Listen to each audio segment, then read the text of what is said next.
What's up? Ayan, good morning po sa inyo lahat mga karuit at meron tayong dumating na naman na Mio Salty. So ito, madugo-dugong gawaan to kasi ayan, magsiset tayo ng Brembo caliper set tapos lighten outer tube ng shock. Kaya ito medyo talagang ano to, matindihang setup to. Ito yung mga dala-dala niya. Ayan. So ito talagang customer ko na to dati pa. Yung nag-uumpisa pa lang ako mag-shop. Dito talaga to na takbo pagka may kailangan siya ipagawa sa motor niya. Batanggin niyo to eh. So may mga customer talagang loyal. Yung parang kung saan sila napalagay, doon na sila talaga. Kahit simpleng gawa ay talagang babalik-balik sa'yo para sa'yo magpagawa. Ayan ito. So, minisis ako last week pa na magpapaset up daw siya. Ayan o, Brembo. So, ito yung ating isiset dyan. Grabe. Ito, nasa 2,000 siguro to. Tapos ito, nasa 1,000 mahigit. Ito, naka ano siya, dibaso. So, susubukan natin. Lalagay natin sa Mio. Okay, so umpisahan na natin. Kalasin muna natin yung mga dapat kalasin. Ito. Tapos ito. Tapos front na gulong at saka shock para doon tayo mag-uumpisa. Okay?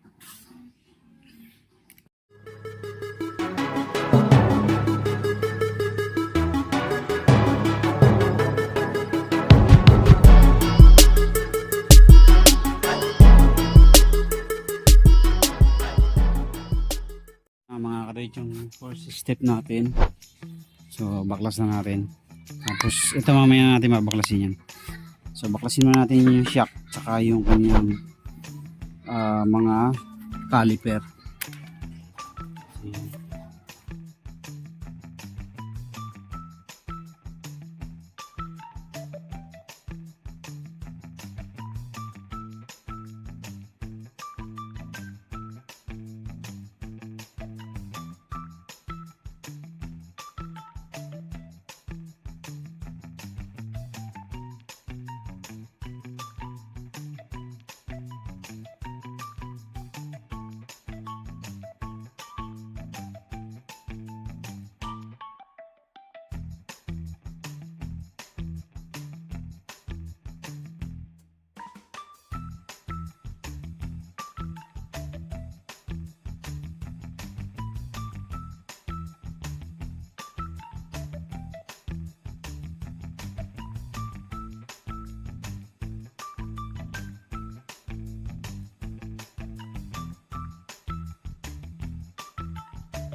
Ayan. Ito unahin natin.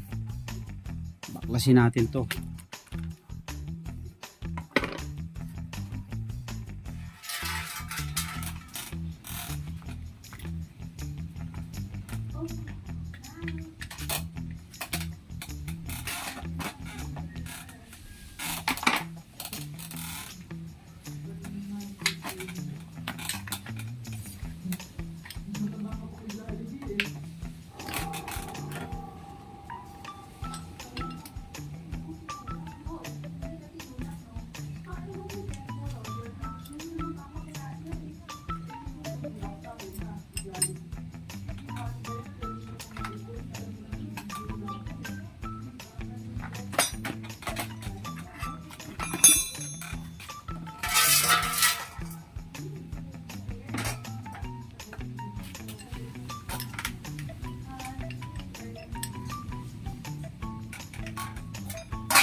Tigas par.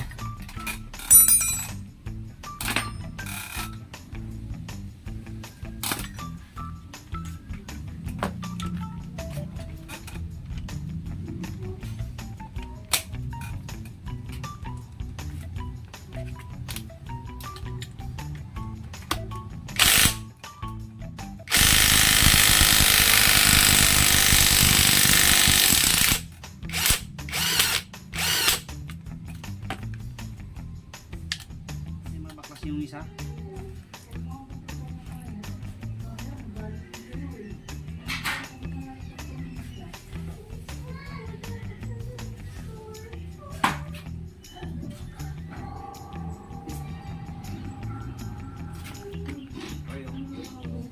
Bagay.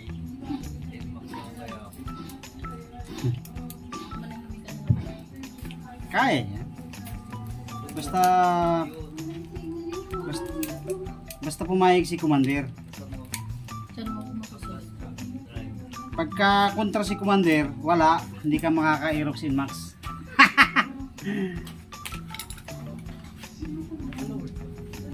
Oh, 305. Semi. 330 ang stock niyan eh. Nasubukan mo rin yung ATV, di ba? Sabi mo gusto mo ATV. Pag nasubukan mo yung Aerox naman. Ano ba ang gusto mo? Pang ride talaga? Kung pang ride lang, pang biyay-biyay lang, much better talaga ang Inmax Aerox. Kung may gusto may mga medyo may pambundok-bundok, yun. ADB. Parang wala nang masyadong lang siya eh. No? Ah, wala na. Kaya pala ayaw na gumanon. Wala na talagang ano eh. Para na kaming bike lang eh.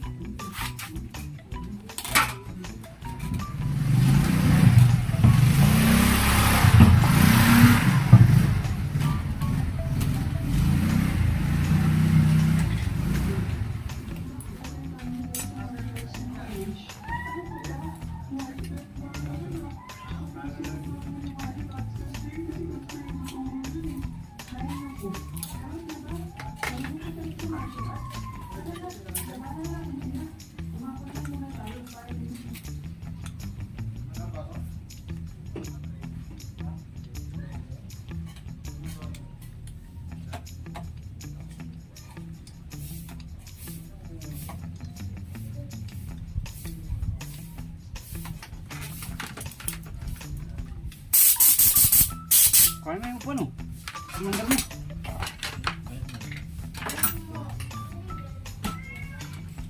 Oh. Hindi ka bilhan ng Aerox pag hindi mo pinapo.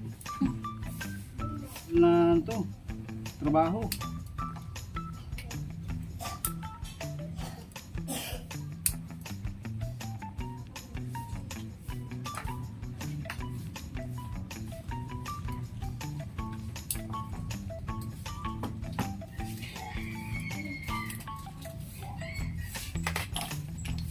Hindi kaya ng dalawa, tatlong oras lang. Abutin tayo na after lunch pa nito. Pero set up naman yung baba niyan, madali na yung taas. Dito lang medyo mag-ano. Huwag na pupundi.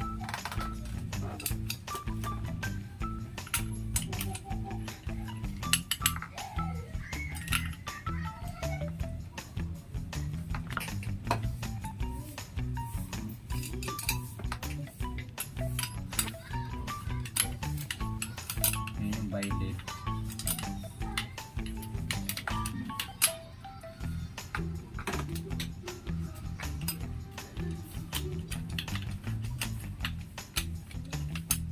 Wala na parang ganun lang yung pagkabunghouse eh. Para ng bike. Parang bukay ko na ng langis. Itim na.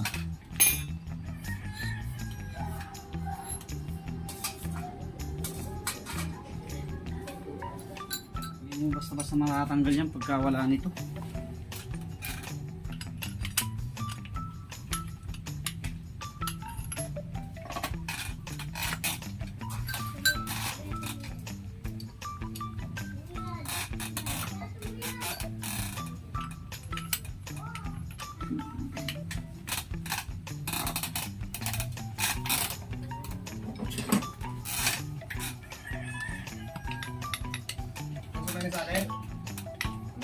Ko. Naunahan ka pa ng malayo. Ano ka? Tinsel ko na na. Hindi na kayo makalabas ng sana. Ha? Pinuno mo kasi lang siya. Talagang lalabas yun. Pero pag bago tinsel nila yan. Depende. Tingnan natin. Hindi natin masabi kung anong problema. Parang may logi na. Kung anong problema ng motor mo. Hanggat hindi nakikita.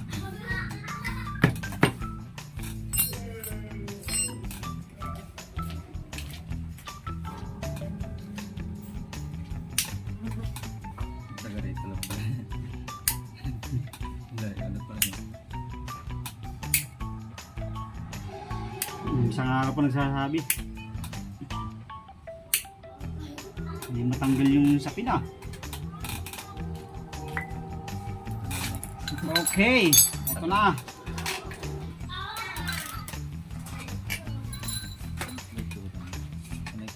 Tayo mag-cleaning mga kadoy. Ayan na, cleaning na. Malinis na yan. Ayan. So set up naman natin yung ating inner tube, outer tube pala. So ito CHK Moto Parts, lighting ng CHK.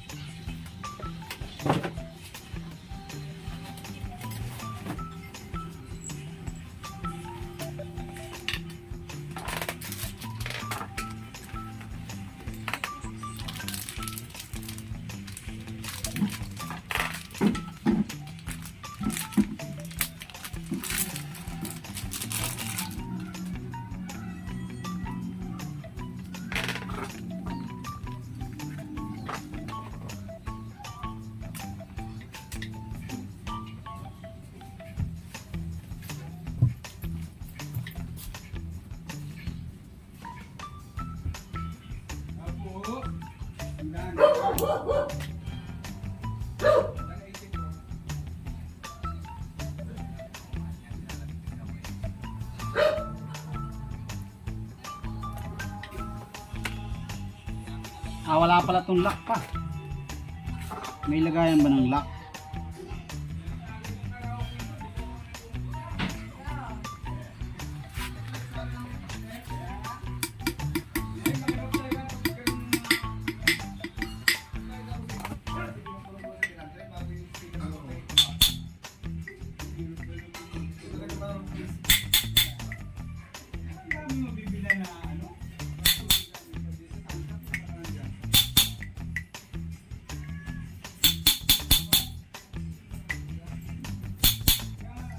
Okay na mga kadwit, lalagyan na lang natin ng lock.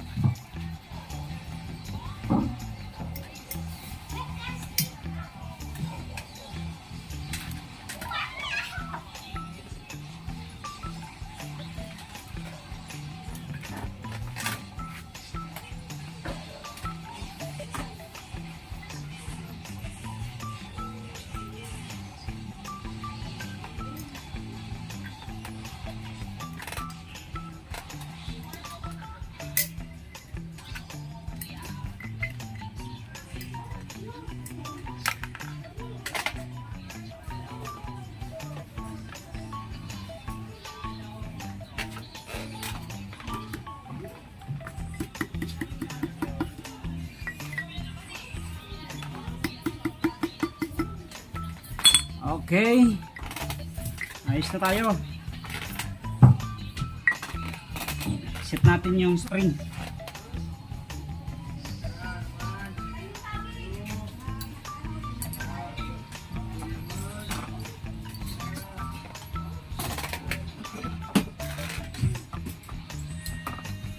Ay, yung ano pala doon pre.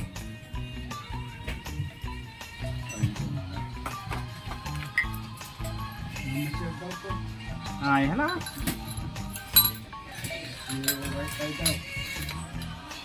Yung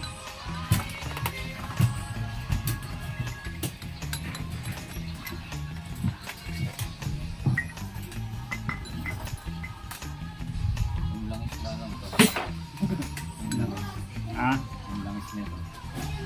Ay, Yung sa caliper.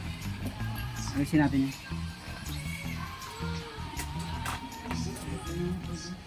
Pare, sundutin mo nga yung ano dyan, yung isang washer na tanso.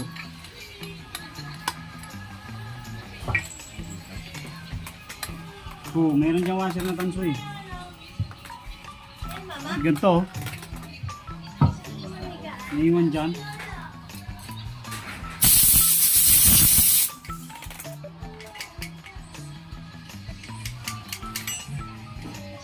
Ay, patay! Maliit! Mga kadoit, matatagalan pa tayo. So, nagkaroon ng problema. Maliit yung butas. Ayan o, hindi kasi yung tornilyo rito. Ayan. Ang mangyayari, i-drill natin to. Lalakihan, tapos yung butas sa loob, lalakihan din ng konti. Modified pa tayo.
Hindi, nag-success!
So, ito na mga kapatid. Sinalpak na natin yung shock niya dahil nagka-problema tayo. So, yung kanyang shock dito, ang pabigay sa kanya pang wave, maliit yung butas dito, hindi pasok yung tornilyo ng kanyang sa ilalim. So, i-drill ko sana, kaso ang problema ko, wala akong ganito kalaking drill. Tapos patulis pa yung mga drill ko, kaya hindi obra, kailangan ipamasin siya para pantay yung ilalim, yung set nung bolt.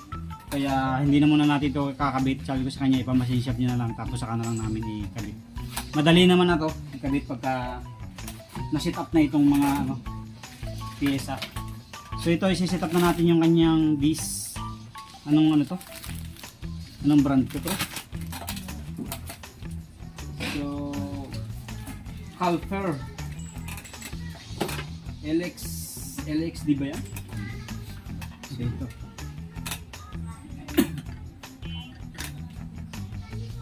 So hindi ko pa sure kung magkakalang tayo, pero isa-set up ko na para mamaya.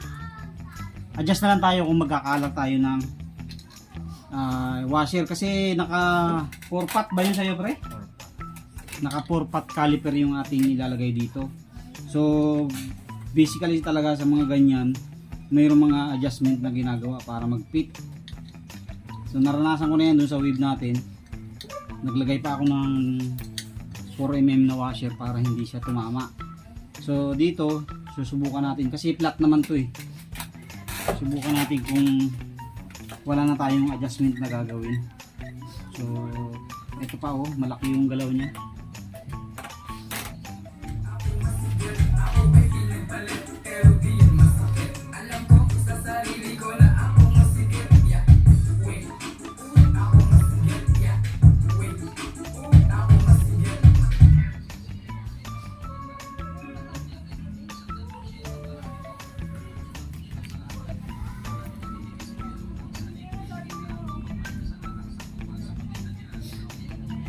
Pag may araw-araw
Ito na yung update sa gawa natin mga karuit.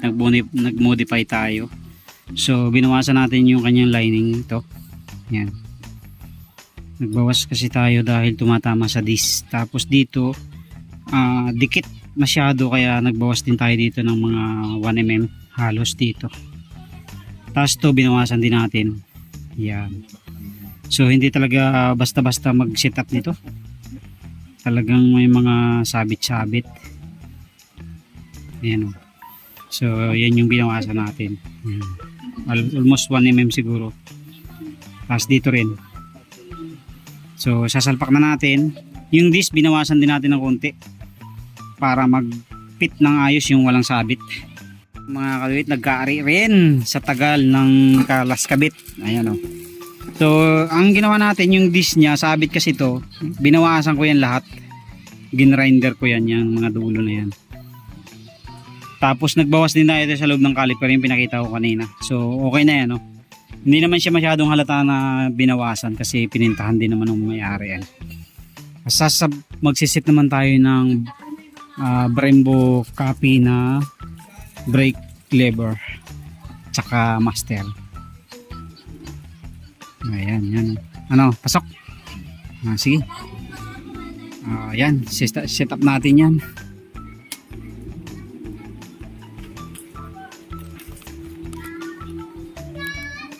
Okay, set naman tayo ng ating brake lever. Swak ba? Swak.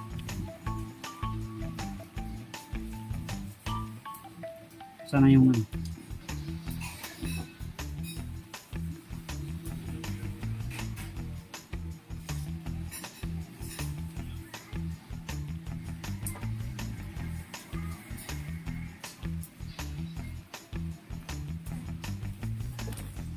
kamay mo. Kamay mo.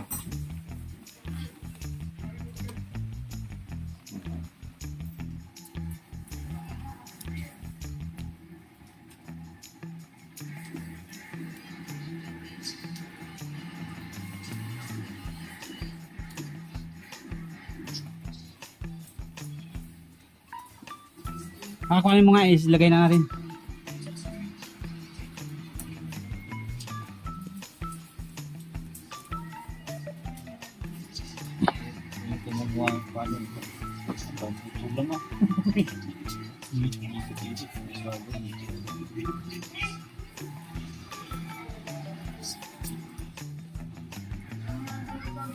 Ito, magkakaano tayo dito, maglalagay tayo ng saan yung luma.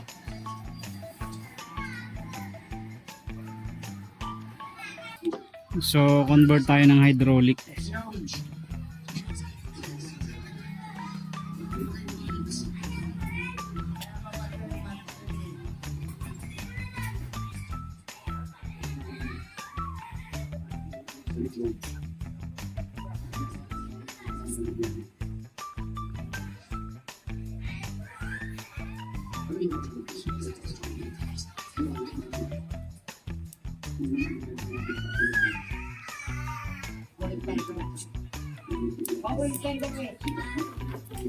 Okay. Tapos, mamaya na yan. Testing muna natin kung ano ang mangyayari.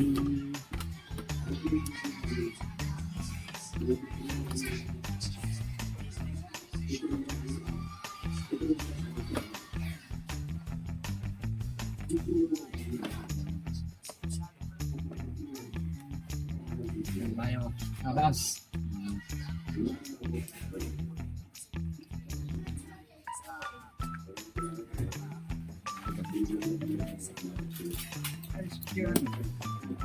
Tabas tayo mga kaduit kasi Hindi mo alam magdilaruan yun.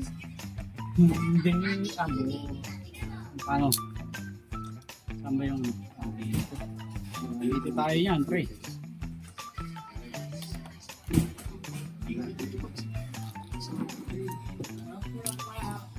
Baka nasisiyar kayo, ha? Sabi kayo dyan, sa loob.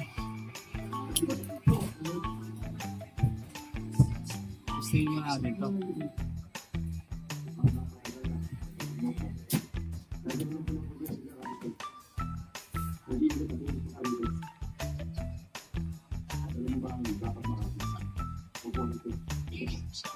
No.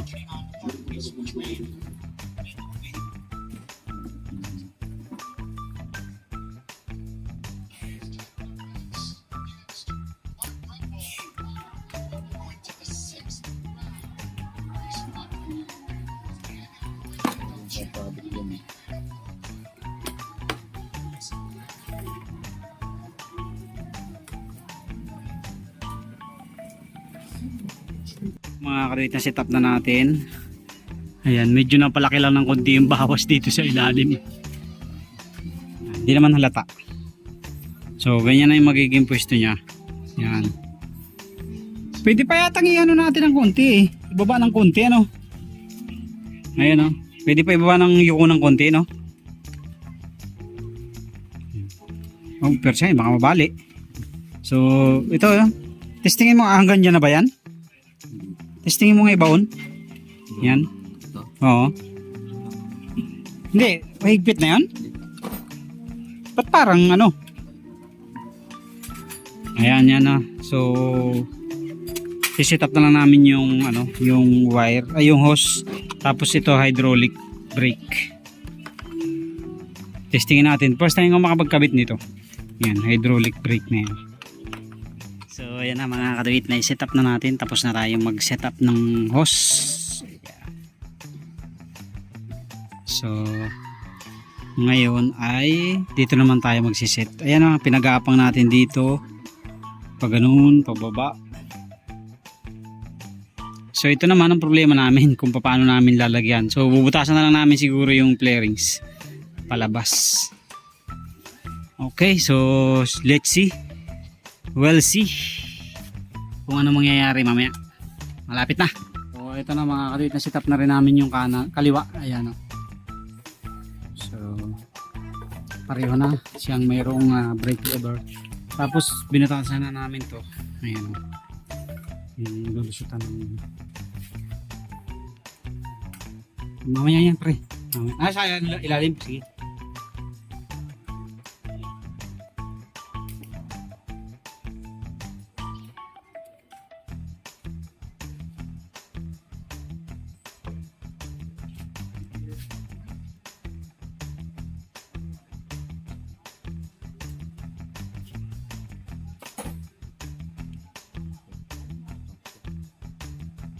Testing.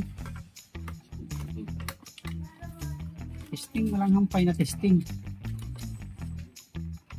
Hanggat di na perfect.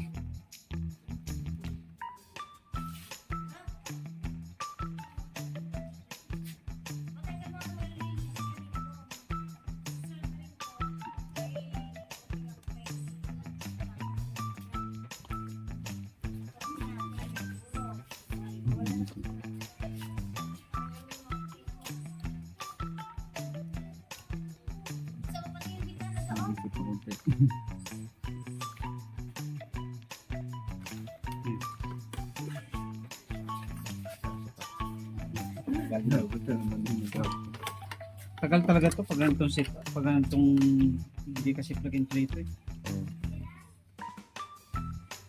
Hindi siya parang ano, hanapan pa ano. Kaya ito siguro ako nang nagtubig. Kung plug and play, ano yung gis na.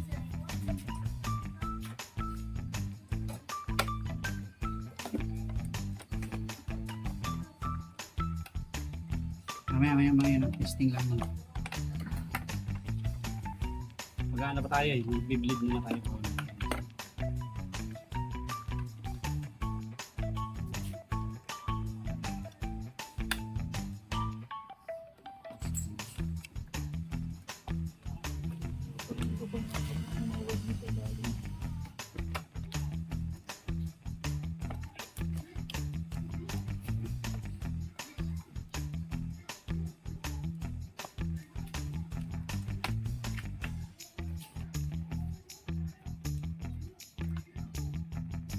Mga kadawit, na set up na namin lahat yung mga brake lever, bawas. So nagbawas tayo dun sa kabilang side din ng konti. Yan, mag-ano tayo, magbi-bleed na tayo. Bleed tayo, magbi-bleed. Para matapos na. Inabot na kami ng hapon.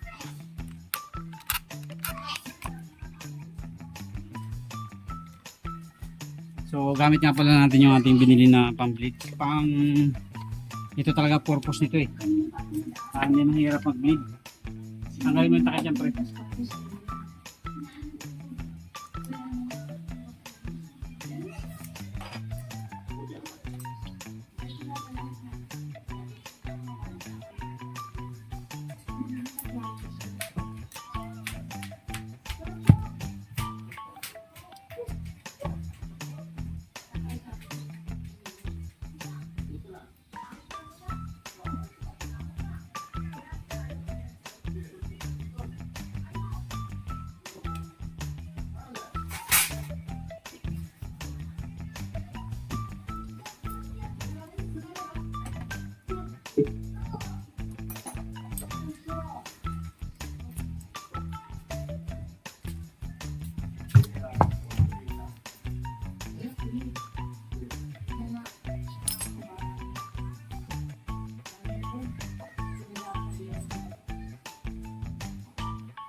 Ayan na mga kabit.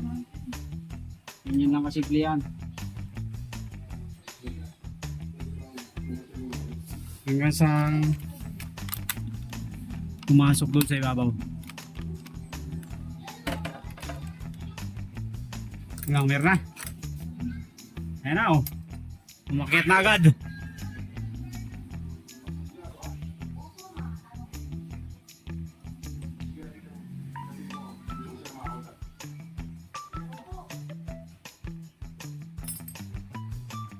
So, simple. Simple. Tingin mo nga. Pindot.